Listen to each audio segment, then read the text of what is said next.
So, we are beginning once again my Saturday Superlative series, and of course, I call it Saturday Superlatives, so I'm going to include players that played in the Thursday and Friday night games as well. And I'm going to start with running backs, and this guy, once again, sort of flying underneath the radar, but is an absolute beast, is Kevin Harris of South Carolina. And he's sort of a no-frills running back, but he has a little more juice, I think, than some people might realize, and he went off. Again, 25 carries. 243 yards, 5 TDs, even though it was in a losing effort, but that's not on him.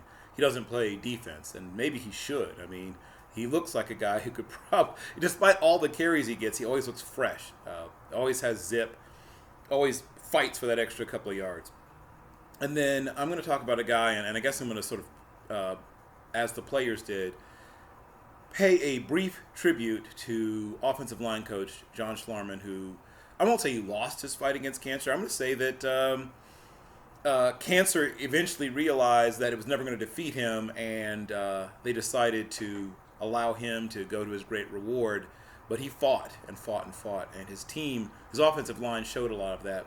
As many of you have already heard, they took a penalty on the first play of the game when Kentucky had the ball, where they took the field without a right guard, and then later one of their offensive linemen wore his old number 65, and Schlarman himself in 93 or 4 was an all-SEC guard despite being undersized. He was 6'1", I think, and 267 pounds.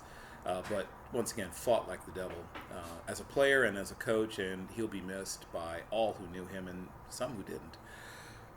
His offensive line paid tribute to Coach Schlarman by allowing, and once again, I think Chris Rodriguez himself would co-sign that the day he had, where he had 13 carries, 149 yards, and a couple of touchdowns, was largely due to that offensive line playing out of their gourds.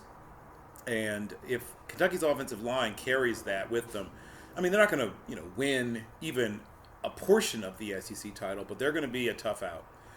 And staying in the SEC, though the SEC had a very sort of light schedule because of COVID-19 cancellations, Treylon Smith only had 8 carries.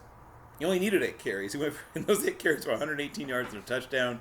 And frankly, I mean, we all love Rakeem Boyd, but that kid needs to get more carries.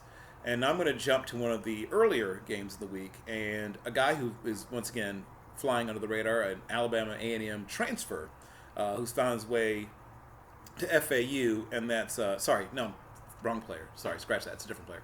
But Devontae Price is, no, it is him. I am thinking of the right player. Devontae Price, who I do remember from Alabama A&M, and he went off as well. 26 carries, 178 yards, and a touchdown. And another guy that you could tell, there were points where the defense really wanted no parts of him. And a guy who's made a couple of appearances, will probably make many more appearances, is Carolina's Javonte Williams. And he's a very complete running back. Only 13 carries because obviously he and Michael Carter, split the load there. But he had, in his 13 carries, 101 yards. He also ran for a touchdown, also had 13 yards in receptions in 3 catches.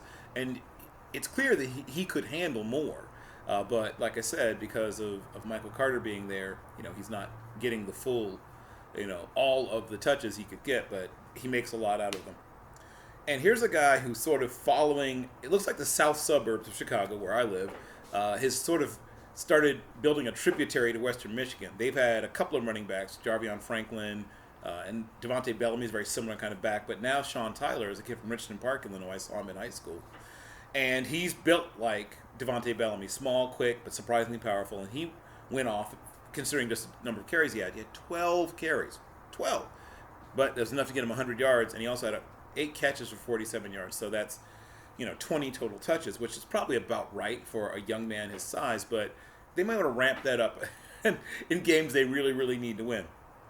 And actually, you know what? I was previously incorrect. So this is the young man I'm remembering from Alabama name. It's Teon Dollard. Teon Dollard is the transfer to Akron, who's at Akron now, but started his career at Alabama A&M, and showed me a little bit before the transfer, but he's blossomed, grown, whatever term you want to use, in the way he's being used now. He had 22 carries. He managed to go for 165 yards rushing, and then he had a couple of receptions for an extra 12 yards. And he was the best player on the field that I saw that night. And here we have a repeat person who's made it to this list. Direct Broussard, a young man who got hurt early last year. I was wondering why I didn't see him last year. So I think it was only in the second or third game of last year where he got hurt his knee, and missed the rest of the season. So I was wondering, like, how did I miss this guy? So that's out.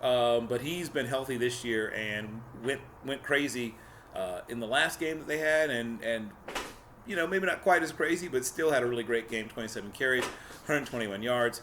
Because of the lightened schedule, there weren't quite as many running backs as in the past. And there's guys I could have tossed in there, but I wanted to try to get to some of the guys I hadn't mentioned before.